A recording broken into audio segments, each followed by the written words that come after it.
How does Joe beat Torres? Well, this is funny because the way the public works is you see uh, the guys that are on TV, and whoever whoever's been on there the longest and has talked about the most gets the benefit of the doubt. It seems like so.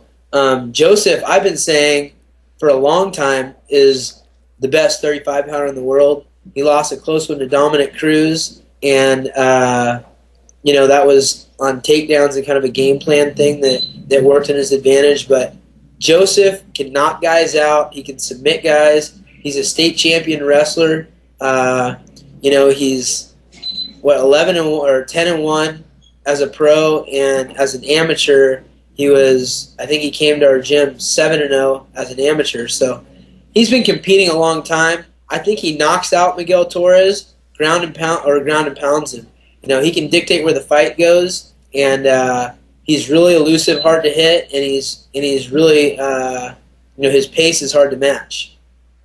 Yeah, I thought in the Cruz fight his biggest issue was kind of picking where he wanted to win the fight. Like, he can do so many things. I think he kind of got lost in the fight and got out-strategized.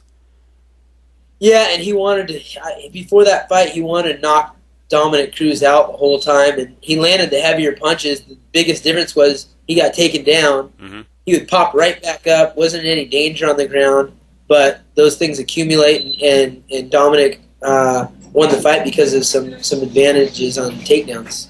All right, well, you mentioned he wants to knock out, or you think he can knock out Torres, so how does a guy who's like 5'4" with less reach get to a guy who's 5'10"? Well, Joseph knocked someone out in practice the other day, cold. Yeah. And everyone he spars with is way longer than him and way taller. He spars with our 55-pounders. He spars with UFC guys that are 55-pounders. And I don't know how he does it, but he does it. He's an animal. He's got weird angles and a style of stand-up that's hard to stop. So, it's not going to be too difficult, and Miguel does a good job of throwing straight punches and stuff like that, but Joseph rarely gets hit with a straight punch, and so I think that's going to be the biggest thing, is being elusive and kind of unorthodox. So you've been in this position. Do you think Miguel could be overlooking Joe because he so badly wants to get back to bowls at some point? No, Miguel's a competitor, man. He's a world champion, former world champion, and I don't think he overlooks anyone. I think he's probably training, as hard or harder than he ever has, and is going to be hungry. This is going to be a tough fight on both sides. There's no cakewalk here for either side, and I'm pretty sure Miguel knows that.